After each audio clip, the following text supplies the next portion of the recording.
बाबाजी अहो बाबाजी तुम्ही आधी पाणी प्या आणि शांतपणे मला काय झालं ते सांगा. अहो काय सांगू तुम्हाला हो, तो दाढीवाला आहे ना विचित्राचा, अहो तो त्या विचित्राला घटस्फोट देतोय हो. काय? अहो या कानाने ऐकलंय मी, त्याच्या तोंडून आलेत हे शब्द. घटस्फोट देतोय हो तो. बाबाजी असं कसं झालं? अरे बापरे, अहो पण डायरेक्ट घटस्फोट? होय हो, मी घरी गेलो होतो त्याच्या. काय? अहो म्हटलं 4 चांगले शब्द सांगावेत, विनंती करावी, बाबा तुझ्या बायकोला घेऊन घरी जा, चुकलं माकलं विसर, काय असेल ते मिटवून टाक बाबा. अहो मग? अहो मलाही सांगायला लाज वाटते हो. त्याला मी म्हणजे आपलाही किस्सा सांगितला हो, तुम्ही कशा सोडून गेलात मला आणि त्यानंतर माझी काय वाईट अवस्था झाली, मग तुम्ही परत आल्यावर मला कशी तुमची किंमत कळली हे सगळं सांगितलं हो त्याला. अहो मी वेगवेगळ्या प्रकारांनी त्याला समजवायचा प्रयत्न केला हो, पण पठ्या काही ऐकायला तयार नाही. पीळ घट्ट आहे त्या दाढीवाल्याचा. तुम्हाला सांगतो, त्याचे ते डोळे मोठे असते, एवढे मोठे डोळे करून म्हणाला, विचित्रा ती सईवाडी सुखी आहे ना, बरं राहू दे तिला, मी तिला माझ्या बंधनातून मोकळं करतो. म्हणाला मी तिला घटस्फोट देतो. काय? हो मग तुम्ही काय म्हणालात? अहो मला म्हणायचं होतं खूप काही हो. अहो त्या दाढीवाल्या ग्रहस्थानी सरळ माझ्या तोंडावर सांगितलं, तुम्ही आता निघालात तरी चालेल. असं बोलला तो? होय हो. आणि सरळ तुमच्या तोंडावर? माझ्या तोंडावर म्हणजे काय, मी समोरच होतो ना. काय माणूस आहे हा. बघा मी तुम्हाला सांगतो माधवी, तिकडून निघालो थेट इथे आलो, पण रस्त्यामध्ये ना माझ्या डोक्याचा भुगा झाला होता हो. काय एक एक विचार माझ्या डोक्यात येत होते, म्हणून तुम्हाला सांगू, बाबाजींनी संकेत दिले होते हो माधवी, पण तुम्ही कोणीही ऐकले नाहीत, कोणीही लक्ष दिलं नाही हो त्या संकेतांकडे. या मेघना चित्रा चित्रा चित्रा करत बसल्या. आता बघा काय होईल ते. त्या दाढीवाल्यांनी त्या विचित्राला डिवोर्स दिला की कायमची विचित्रा त्या देसाईवाडीत येऊन राहणार. आता सांगा. अहो आता मलाही काळजी वाटायला लागली आहे हो. मेघनाला हे सगळं ठाऊक असेल का हो? अहो त्यांना कसं माहित असेल. मी एक काम करतो माधवी, मी आता ताबडतोब मेघनांना फोन करतो आणि त्यांच्या कानावर हे सगळं घालतो. हो नाही, सांगा तिला सगळं, पण जरा सांभाळूनच. हा होय हो, सांभाळूनच करायला हवं सगळं. आता खूप काळजीपूर्वक करायला हवं. बाबाजी बाबाजी लक्ष असू द्या हो बाबाजी.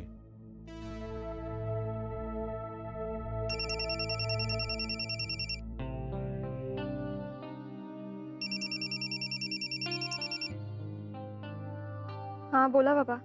जय हो. हो मेघना जय हो. बाबा तुमचा आवाज असा का येतोय? तुमची तब्येत बरी आहे ना? नाही हो मेघना, मला ना फार काळजी लागली हो. का? काय झालं? कसली काळजी वाटते बाबा तुम्हाला? तुमची आणि जावे बापूंची, तुमच्या संसाराची हो. प्लीज बाबा, तुम्ही परत त्या विषयात शिरताय. अहो कारणही तसंच आहे हो मेघना, कारणही तसंच आहे. मी त्या दाढीवाल्याकडे गेलो होतो, मनोजकडे, म्हणजे त्याला 4 चांगले शब्द सांगायला, त्याला समजवायला. तर मेघना अहो त्यांनीच मला सांगितलं की तो विचित्राला घटस्फोट देतोय. हो माहितीये मला. काय तुम्हाला माहिती आणि तरीही तुम्ही इतक्या शांत आहात? चित्रासाठी जे काही करता येईल ते सगळं आम्ही करणार आहोत बाबा. आणि मनोज जरी असं म्हणत असला ना, तरी प्रत्यक्षात तो तसं काहीही करणार नाही, मला नक्की माहितीये.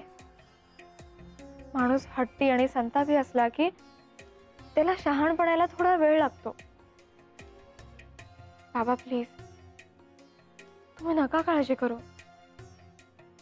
बाबा प्रत्येकच माणूस आपल्या आयुष्यात चुका करतो. मीही केलीये चूक, तुम्हीही केलीये, पण आपल्या जवळच्या माणसांनी आपल्याला सुधारण्याची संधी दिली ना बाबा, मग आपणही तशी संधी इतरांना द्यायला नको? अहो मेघना, माझं मन तुमच्या एवढं मोठं नाही हो. माझी एक आणि एवढीच प्रांजळ इच्छा आहे आणि बाबाजींच्या चरणी प्रार्थना आहे की तुमचा आणि जावई बापूंचा संसार सुखाचा व्हावा हो. एवढंच मला वाटतं हो. पण प्लीज तुम्ही यात पडू नका. आम्ही ही गोष्ट अजून घरात सांगितली नाहीये. योग्य वेळी सांगू. कदाचित सांगण्याची वेळही नाही येणार. अहो. पण तोपर्यंत तुम्ही ही गोष्ट कोणाशी नका बोलू घरात. अहो मेघना, आणि प्लीज काळजी करू नका. मी ठेवते फोन. मेघना,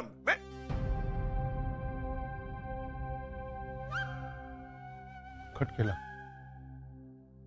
तुम्ही मला आता सांगा हो, काय होणार बाबाजी? बाबाजी आता काय होणार? या ऐकायला तयार नाहीयेत हो. बाबाजी काय होणार आता हो मेघनांच्या संसाराचं? त्याच्यावर लक्ष असू द्या हो बाबाजी.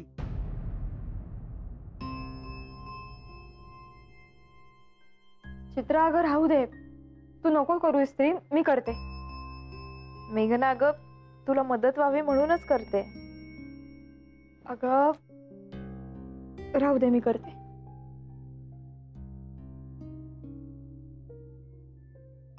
आधी मला सांग, मनोजशी काही कम्युनिकेशन झालं का तुझं?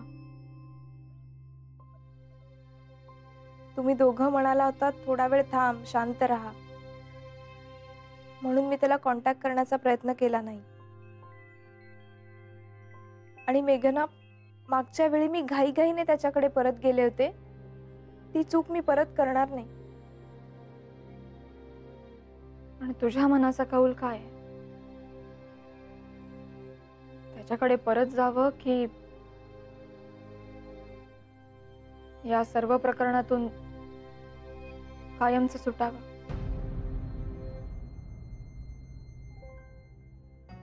याचं उत्तर तुला शोधावंच लागेल चित्रा. मेघना, मला कळत नाही मी इतकी कमनशिबी काय.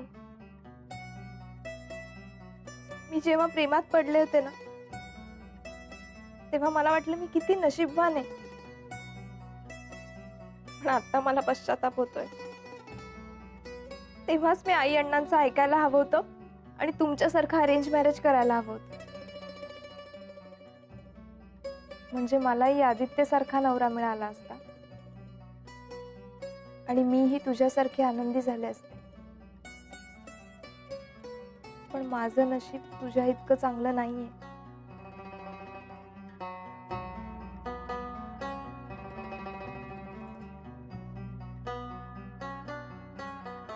नशीब म्हण किंवा आणखी काही म्हण, पण आदित्य देसाई हा माझा नवरा आहे आणि त्याचं माझ्यावर खूप प्रेम आहे. तर वस्तुस्थिती आहे ना, ती नाही बदलू शकत. आणि स्वतःच्या आयुष्याची तुलना इतरांच्या आयुष्याशी करण्यापेक्षा तू ह्याचा विचार कर ना की तुझे आणि मनोजचे संबंध कसे चांगले होते. तुम्ही दोघं पुन्हा एकत्र कसे याल? या जगात कोणीच परिपूर्ण नाहीये, मी आणि आदित्य सुद्धा नाही. पण आपल्यात असलेल्या उणीवांवर मात करून एकमेकांसोबत राहणं यातच शहाणपण आहे. तू काहीही म्हण मेघना, पण या बाबतीत तू नशीबवानच आहेस.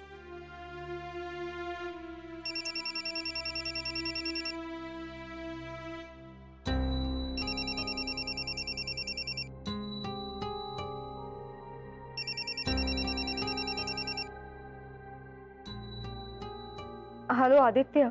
काय मॅडम, कशी झाली परीक्षेची तयारी?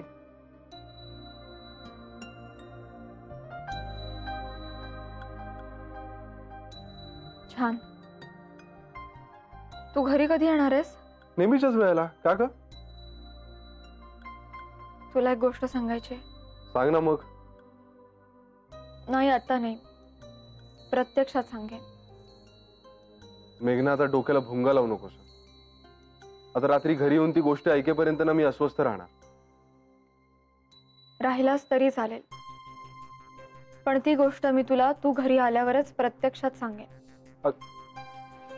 बाय. हॅलो, अजबच आहे.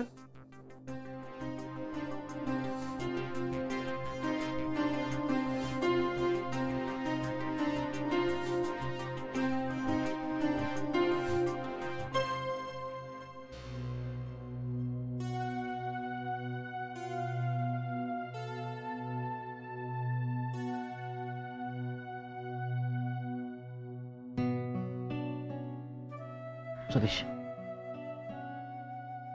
तुझ्या कामासंदर्भात माझं एका मित्राशी बोलणं झालं.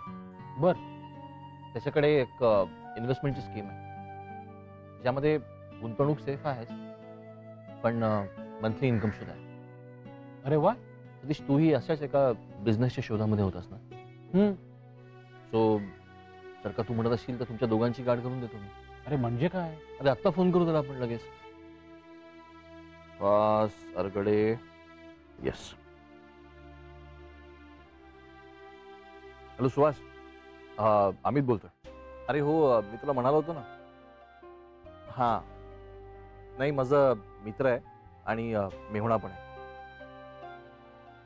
दोन्ही नाती स्ट्रॉंग आहे. नाही, तुमच्या दोघांच्याही गरजा एकमेकांना पूरक आहेत. सो त्यातनं नक्कीच चांगलं काहीतरी निष्पन्न होईल. सतीश दुसाने. किती वाजता? नाही तर मी असं करतो, मी तुझा नंबर त्याला देतो आणि त्याला तुझा नंबर देतो. तुम्ही दोघं जण कॉर्डिनेट करा. हो, मी येईन ना. हा, तुमचं बोलणं झालं की मला कळवा, मी येतो. Okay. Yes. Bye bye bye. चल भेटूया. बाय. ए, त्याचा नंबर SMS कर. हां.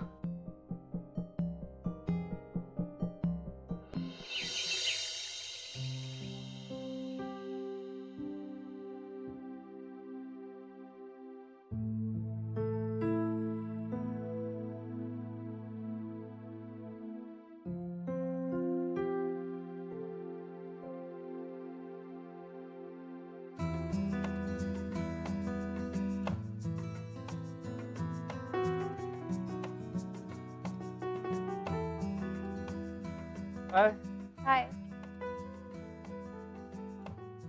काय मॅडम, कसा आहे हात? एवढा नव्हता भाजला रे. तू पाण्याखाली हात धरलास, मलम लावलं, त्यामुळे एवढा त्रास नाही झाला. गुड. माझं मनही भाजलं होतं आदित्य, पण तू फुंकर घातलीस म्हणून मी आज जिवंत. थँक्यू. काय फॉर्मॅलिटी चालवली? नाही रे, पण मला आधाराची जेव्हा अत्यंत गरज होती तेव्हा तूच मला आधार दिलाय. मग मला थँक्यू म्हणावं असं वाटणारच ना. ओके बाबा, म्हण थँक्यू म्हण. लेकिन अपना भी दोस्ती का एक उसूल है.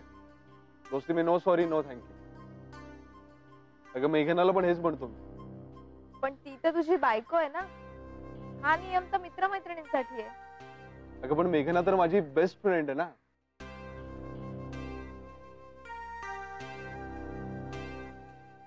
मला तुझ्याशी थोडं बोलायचंय. बोल ना, काय विशेष? का विशेष नसेल तर बोलायचं नाही का? अगं नाही, असं काही नाही. बोल, काय बोलायचंय तुला?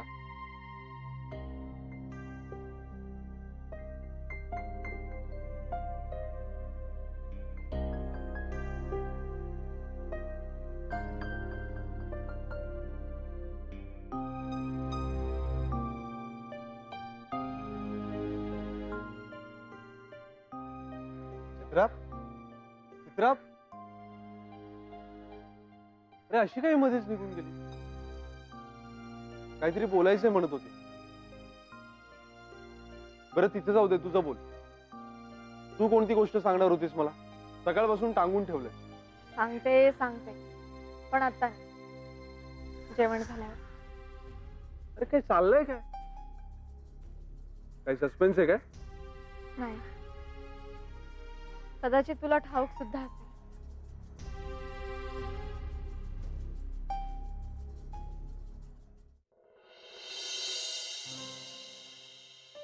काय झालं? काय नाही ग. उद्या एक्झिबिशनचा शेवटचा दिवस आहे ना, हं. त्याच्यावरून जरा थट्टा मस्करी चालली होती. काय की अमित दादाने दिलेल्या आयडियाजमुळे यावेळेस बऱ्यापैकी प्रॉफिट झालाय आपल्याला, त्यामुळे सगळेजण खुश आहेत. आणि शिवाय आपल्या अर्चूच्या पण सगळ्या ट्रेसची डिलिव्हरी झाली. थोडक्यात काय, सगळ्या देसायांना पार्टीसाठी निमित्त मिळालंय, तर ते सगळं चाललं होतं. चित्रा पण होती का? होती ना, बसली होती बिचारी गुपचूप. होय, ते सगळं जाऊ दे. मला सांग, तू काय सांगणार होतीस मला? सकाळपासून टोलवतेस. काय आहे तरी काय एवढं सांग ना. आणि प्लीज लवकर सांग, मला झोप येते. आणि आता असं म्हणू नकोस की तू झोप, मी स्वप्नात येऊन सांगते तुझ्या. मी तुझ्या स्वप्नात येत नाही आदित्य, पण कोणाला तरी तुझी स्वप्न पडतायत, त्यांना जागा करायचंय. काय बोलतेस? कोणाला पडतायत माझी स्वप्न? चित्राला.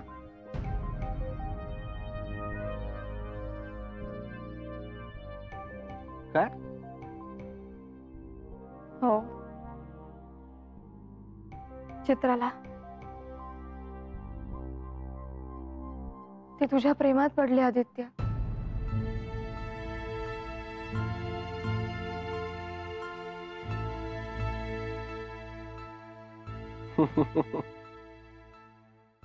अगं वेडी आहेस का तू मेघना? अगं हे शक्य तरी आहे का? हे बघ, तिला माहिती आहे की माझं तुझ्याबरोबर लग्न झालंय, माझं तुझ्यावर जीवापाड प्रेम आहे. त्यामुळे ती माझ्या प्रेमात पडण्याची शक्यताच नाही. तुला ना आपलं उगाच वाटत असतं की आपला नवरा हँडसम आहे आणि मुली टपाटप त्याच्या प्रेमात पडतात. तू माझ्यावर अतिप्रेम करतेस ना, त्याचा परिणाम आहे. जागो ग्राहक जागो, ऐसा कुछ नहीं है. तू हसणारी घेऊ नकोस आदित्य. मी खरं सांगते आणि मी काळजी करते, कारण ह्यात शेवटी चित्रा हटवणार आहे. जर तिला वेळेवर जाणीव नाही करून दिली तर. काय वेडेपणा आहे मेघना हा? उगाच कुठल्या तरी टोकाला जाऊ नकोस. आणि तिच्यावर पण आरोप केल्यासारखंच आहे ना हे.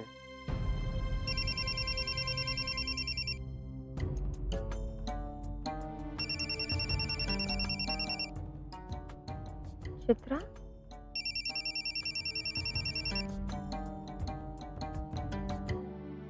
हा बोल चित्रा. मला आदित्यशी थोडं बोलायचं होतं.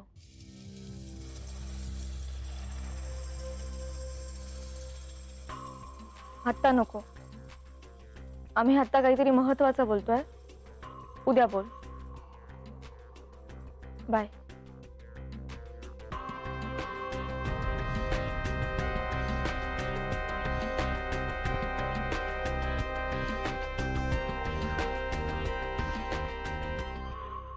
मेघना काय ग, अशी का बोललीस तिच्याशी एकदम?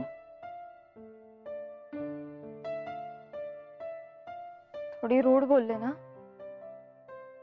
पण तू माझं ऐकूनच घेत नाहीयेस, म्हणून वैतागले मी. अगं पण तू बोलतेस असं की. काय नाही, दरवाजा उघडा दिसला, वाटलं तुम्ही जागे असेल म्हणून आलो. आदित्य 2 मिनिटं येतोस? जरा महत्वाचं बोलायचं आहे तुझ्याशी. हो आलोच. हा.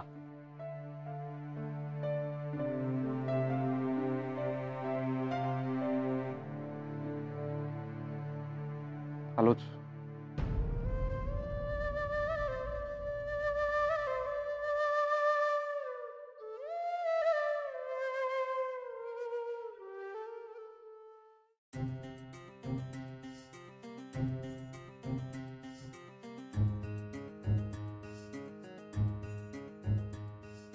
अगं चित्रा, त्या ओढणीचा का जीव घेतीयेस? काय झालंय काय?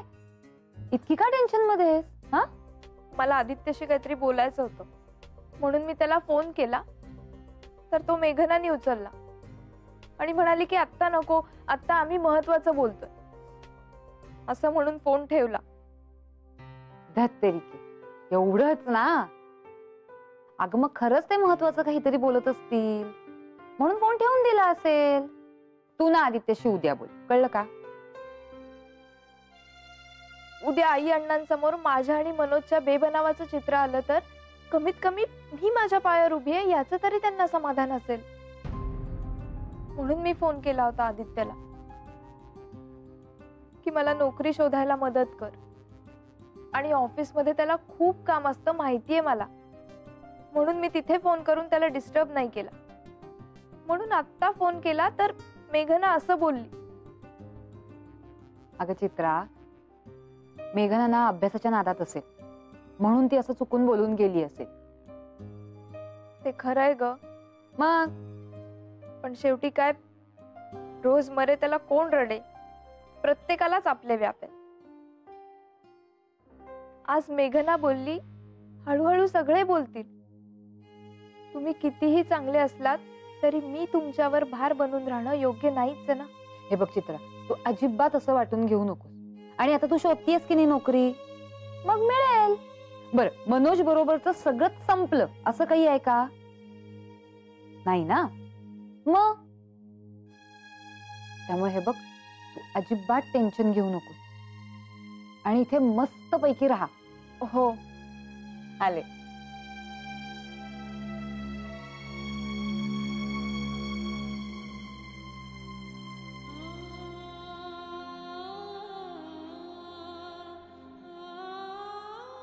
कदाचित माझ्या बोलण्यामुळे चित्राला वाईट वाटलं असेल,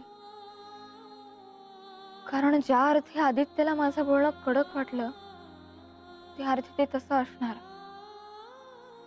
चित्राला नक्कीच वाईट वाटलं असेल, लागलं असेल तिच्या मनाला. ती जे वागते ते जाणीवपूर्वक नाहीये. दुःख आणि एकाकीपणामुळे नकळत आदित्यचा आधार घेते. या नाजूक स्थितीला बिघडवता कामा नये. मला चित्राशी बोललं पाहिजे. नाही, नको, प्रत्यक्षच बोलायला पाहिजे.